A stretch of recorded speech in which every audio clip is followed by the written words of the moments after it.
Elias lived alone in a small apartment on the outer ring of Orion Trade Station. The station was always busy, full of lights, ships, voices, and creatures from worlds he had never seen. But inside his room, everything felt quiet. He worked long hours as a repair engineer, fixing cargo drones and broken ship parts that other people did not want to deal with. The work paid enough to survive, but it did not bring him much joy. Humans were still new to the wider galaxy. Some aliens found them interesting. Others thought they were strange. Many believed humans were too emotional or unpredictable. Elias did not argue with that idea. He knew humans could be messy, but he also believed they cared more than most species realized. After another long shift, Elias returned home and dropped his tool bag near the door. The room was clean but empty. A single chair, a small kitchen, a wall screen, and a narrow bed filled most of the space. He sighed and sat down heavily. The silence felt heavier than usual that night. He opened his datapad and began scrolling through random marketplace listings.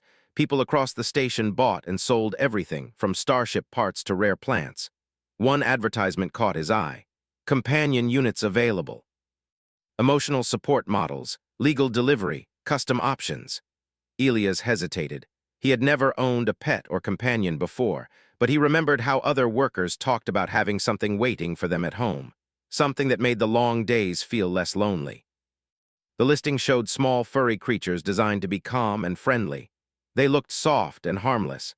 He almost laughed at himself for considering it, but loneliness made people do strange things. After staring at the screen for several minutes, he pressed the order button.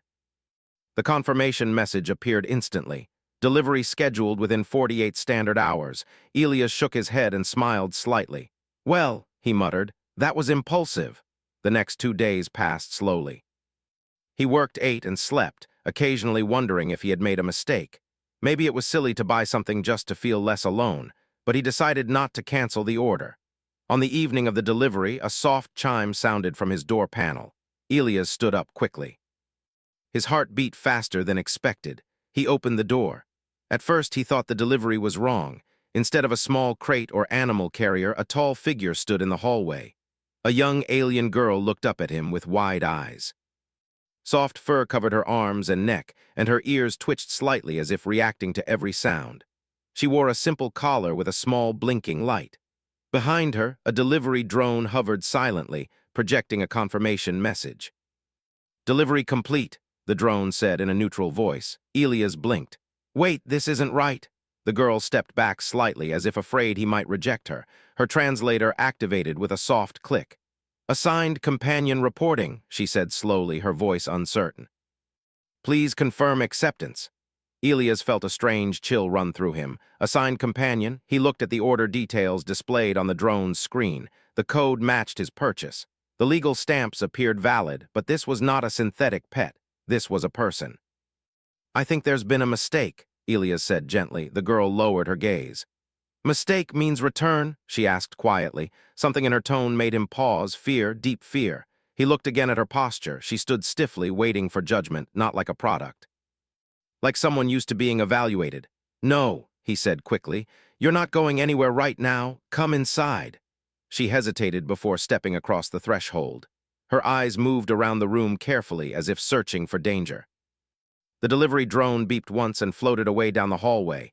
Elias closed the door slowly, trying to understand what was happening. "What's your name?" he asked. She seemed confused by the question. "Designation is Unit 74, she replied. "That's not a name," he said gently. "Do you have a personal name?" She shook her head. Elias felt a heavy weight settle in his chest. He guided her toward a chair, but she remained standing until he sat first, as if waiting for permission. Every movement she made showed caution. "Are you free to leave if you want?" he asked carefully, her ears lowered.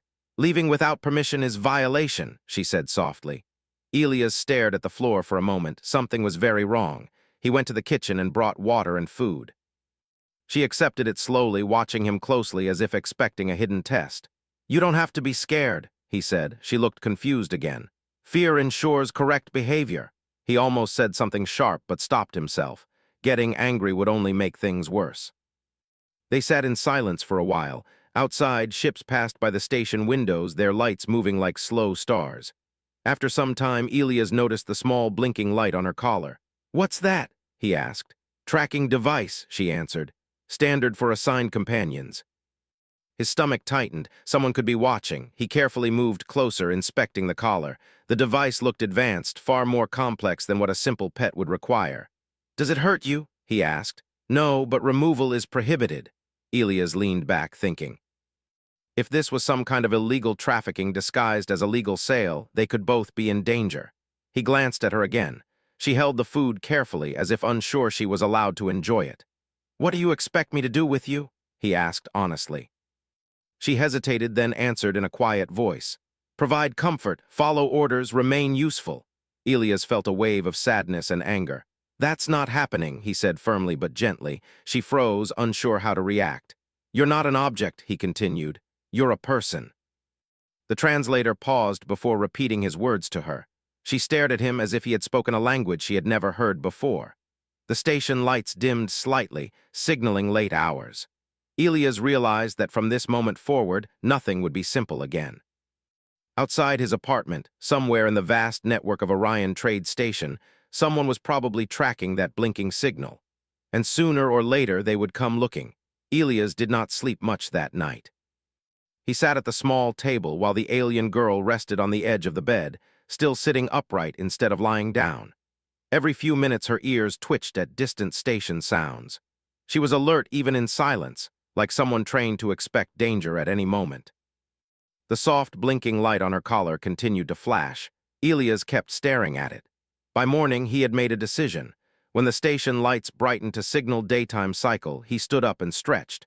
The girl immediately stood as well, as if waiting for instructions. You don't have to stand every time I move, he said gently. She tilted her head. Observation ensures correct response. He gave a small sigh but smiled faintly. We'll work on that. He walked toward his tool bag and pulled out a compact scanner. If someone was tracking her, he needed to know how. May I look at the collar? He asked. She hesitated. Removal is prohibited. Damage results in penalty. Penalty for who? He asked. She lowered her eyes. Companion. That answer made his jaw tighten. He crouched in front of her so they were at the same level. I'm not going to hurt you, he said slowly. I just want to make sure no one is spying on you. Her translator repeated his words carefully. She studied his face for a long moment. Humans were strange to her. They showed emotions openly. Their eyes were direct. Their voices carried warmth even when serious. After a pause, she nodded once. Elias gently lifted the scanner and passed it near the collar. The device immediately beeped. Multiple signals appeared on the screen.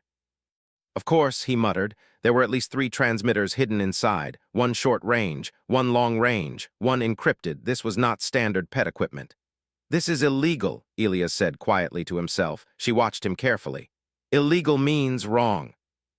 Yes, he answered, very wrong. Her ears shifted slightly as if trying to understand the meaning. He stood up and paced slowly across the room. If he removed the trackers, whoever owned them would know. If he left them active, they would come anyway. But leaving them active meant she would never feel safe. He turned back to her. Do you trust me? He asked. She froze again. Trust was not a concept she understood clearly. In her world, obedience mattered, survival mattered, trust was not guaranteed. I do not know, she said honestly. That's fair, he replied softly. He stepped closer and carefully examined the collar. This might feel strange, he warned her. With steady hands, he began opening the small casing at the back. The blinking light flickered faster as if reacting to interference. She remained still, though her breathing became slightly uneven. Within minutes, he pulled out the first transmitter. It was small and thin, hidden beneath the outer shell. He crushed it gently with a tool. The blinking light dimmed slightly. First one gone, he said quietly. Her ears lifted just a little. He removed the second one, then the third. The final transmitter was deeper inside and more complex. When he disconnected it, the collar went completely dark. Silence filled the room. Elias exhaled slowly. They won't be able to track you now, he said. She touched the collar carefully as if expecting pain. Nothing happened. Her eyes widened slightly. No signal, she asked. No signal, he confirmed. For the first time since arriving, she relaxed her shoulders just a little. But Elias knew this action had consequences. If someone powerful sent her, they would notice the signal loss. It was only a matter of time before questions began. He looked at her again. You need a real name, she blinked. Name? Yes, something you choose. She remained silent for several seconds. Then she asked softly, "Humans choose their names." "Sometimes our parents do," he said with a small smile. "But names still belong to us." She looked down at her hands. Her fur shimmered softly in the light. "I have no parents," she said quietly. Elias felt a heavy feeling in his chest again. "Then you get to choose," she thought carefully. After a long pause, she said, "Lyra." "Lyra," he repeated. "That's beautiful." Her ears twitched slightly upward at his tone. The next hours were spent quietly. Elias showed her how the kitchen worked. She watched closely, learning quickly. When he poured water into a glass and handed it to her, she accepted it with both hands as if it were something valuable.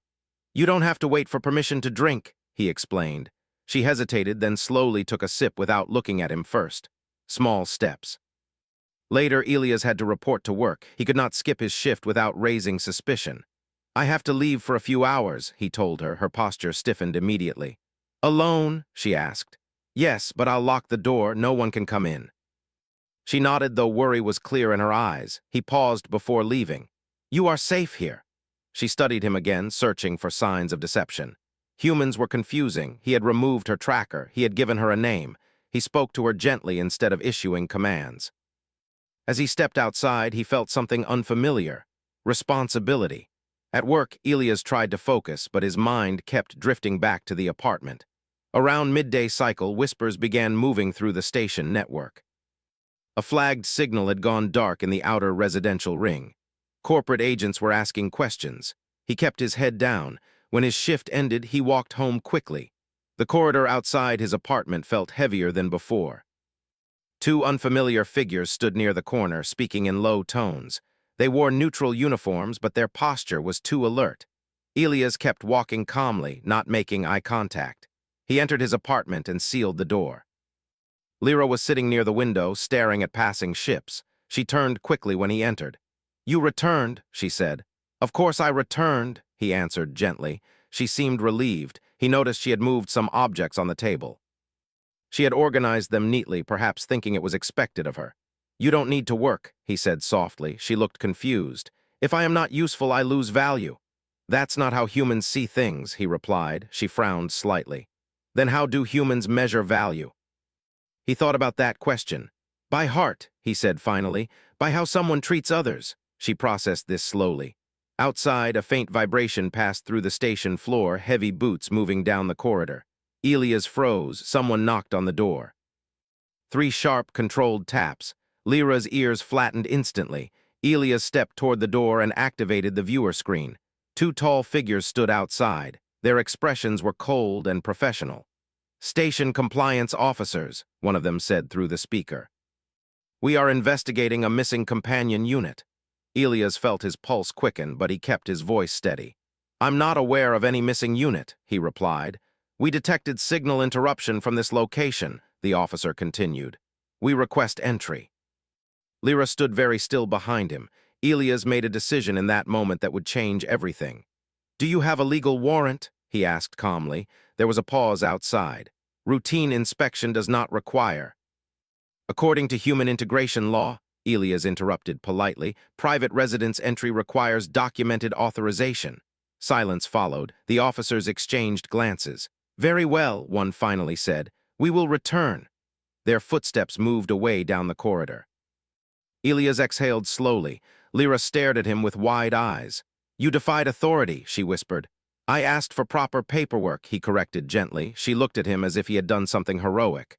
"They will return," she said quietly. "Yes," he agreed. "They probably will."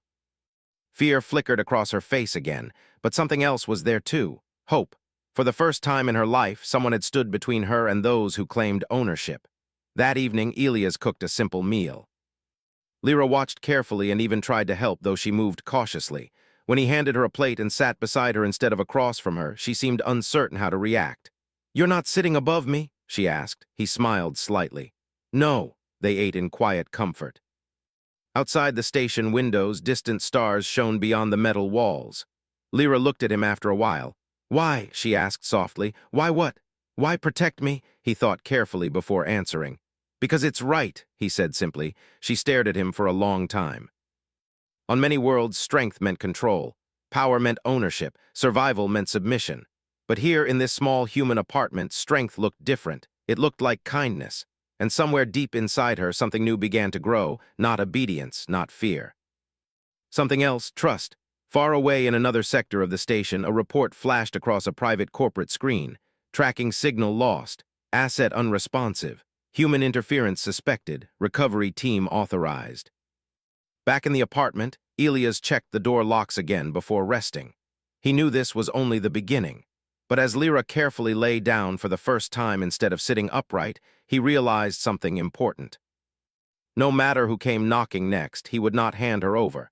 Because humanity's greatest strength was not weapons or ships. It was the simple decision to care. And that decision had already been made. The morning sun of Orion Trade Station filtered through the narrow windows, casting long shadows across Elias' apartment. He and Lyra had settled into a quiet routine, though nothing about their lives was truly calm. The tracking devices had been removed, but Elias knew the station's corporate network was vast. Someone would notice eventually, and when they did, trouble would come fast. Lyra sat at the edge of the bed, her legs folded neatly beneath her. She had spent the night watching Elias sleep, trying to understand his strange human ways. Humans did not follow the rigid rules her species had learned from birth, yet somehow, their unpredictable kindness carried weight. She had felt it herself, and for the first time she understood a small part of trust.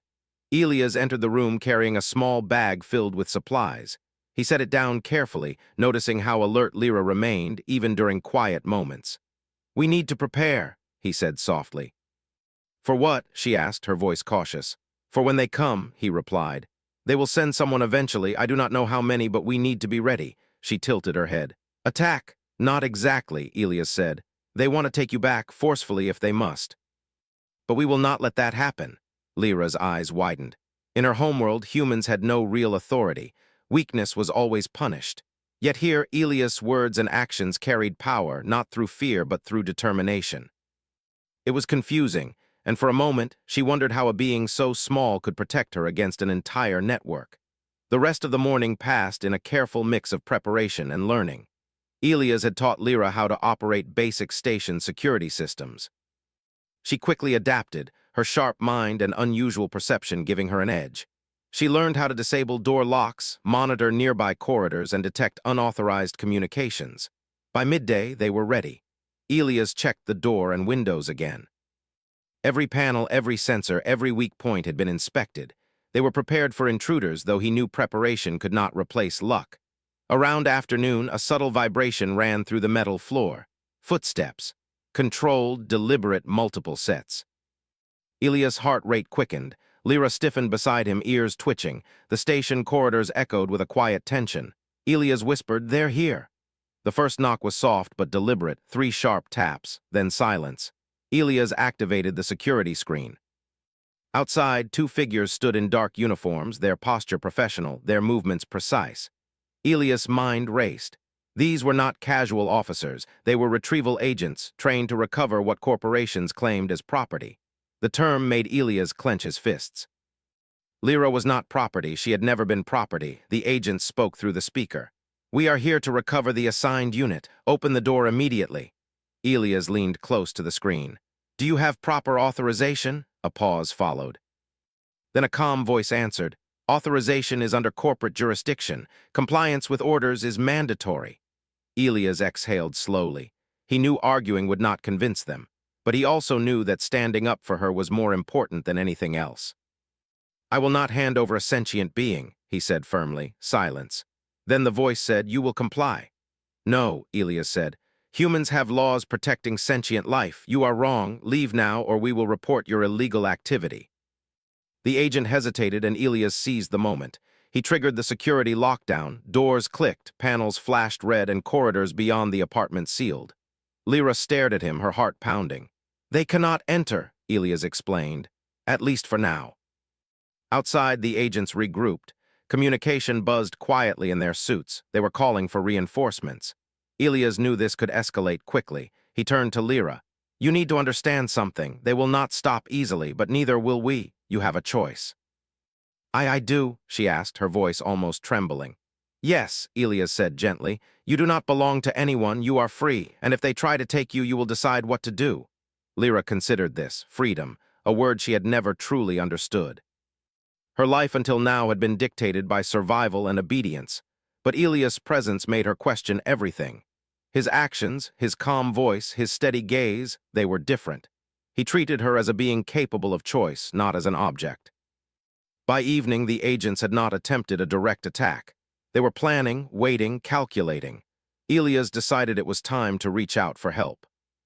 He activated his communicator and sent discreet messages to trusted humans on the station, sharing only the essential information.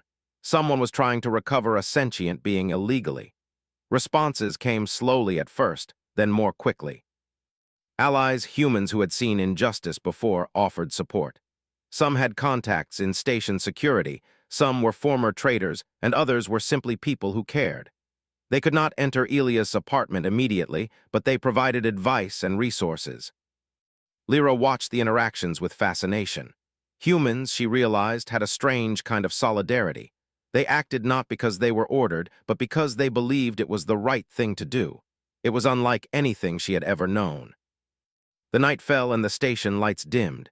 Ilias and Lyra sat together in the apartment. Food was simple, a few prepared rations heated on a small stove. They ate in silence, each lost in thought. "Ilias," Lyra said softly, "why do humans care so much about others?" He looked at her thinking. "Because we know what it feels like to be alone," he said finally. "Because we know fear, and because we know kindness matters more than strength alone." She nodded slowly. Her fur shimmered in the dim light. For the first time, she felt something she could not name, hope, perhaps. Hours passed. Then a sudden vibration shook the apartment floor. Ilias' sensors alerted him to movement in the corridor. This time, it was not just the two agents. Reinforcements had arrived. Several figures advanced, quiet, precise, determined. Ilias and Lyra took positions near the inner hallway. Lyra's movements were cautious but confident. Ilias had taught her enough to understand basic defense, not violence, but control of space. They could slow anyone, delay them, protect themselves, and buy time. The first agent tried to override the door lock, but the system Ilias had modified resisted. Panels flashed, lights blinked red. Lyra held her ground beside him. She no longer trembled. She was learning the power of choice. The agents communicated again. "Unit compromised, engage if necessary." Ilias spoke calmly. "We are not engaging anyone. You are welcome to leave, but Lyra is not yours to take." A tense silence followed. Then unexpectedly, Lyra stepped forward. Her voice, clear and steady, carried through the apartment and onto the public channel. "I am Lyra. I am not a unit. I am free." The words echoed beyond the walls. Across the station, those listening paused. A sentient being declaring freedom in a human settlement was unprecedented. The agents hesitated, unsure how to respond. Ilias felt a surge of pride. She had learned courage, inspired by humanity's respect and protection. The officers exchanged glances. Their control was slipping. One spoke again more cautiously. "We have orders. Return the unit." "I am not your unit," Lyra repeated firmly. "I choose to be free." Across the station, whispers spread. Other beings who had been treated as property took notice. Some began questioning their circumstances. Change had begun. The agents retreated temporarily, reporting back that the unit was resisting. Ilias locked the doors and sighed. They would not give up, but the tide was shifting. Lyra had found her voice, and with it, humanity's influence had reached beyond a single apartment. Hours later, after the agents had withdrawn, Ilias and Lyra sat together. The night was quiet, the hum of the station softer now. "You did well," Ilias said. Lyra tilted her head. "I did not act alone." "No," he agreed. "Humans do not act alone when it matters. We protect, we unite, we care. That is what makes us strong." She considered this: strength, power, freedom. Humans had shown her all three without a single weapon drawn. She realized that no matter who came next, she was no longer helpless. She had a choice. She had a protector, yes, but more importantly, she had learned trust, courage, and the meaning of respect. In the days that followed, the station adjusted to the news. Whispers turned into cautious support. Others who had been silenced began finding ways to speak. Ilias and Lyra became symbols of a simple yet powerful idea: that kindness, courage, and standing for what is right could overcome control, fear, and oppression. By the time the first streaks of dawn illuminated the station corridors, Lyra looked out at the distant stars. For the first time, she felt something she could call hope. She was free. and with humanity's guidance, she knew she would remain free. Elias stood beside her, quiet but steady, knowing that whatever challenges came next, they would face them together. Not as owner and companion, but as two beings who had chosen to trust each other, to protect each other, and to embrace what it meant to care. For Lyra, that was the beginning of something new. For Elias, it was proof that humanity, even small and alone on a faraway station, could be a force for change. And as the stars shone above Orion Trade Station, the galaxy began to take notice.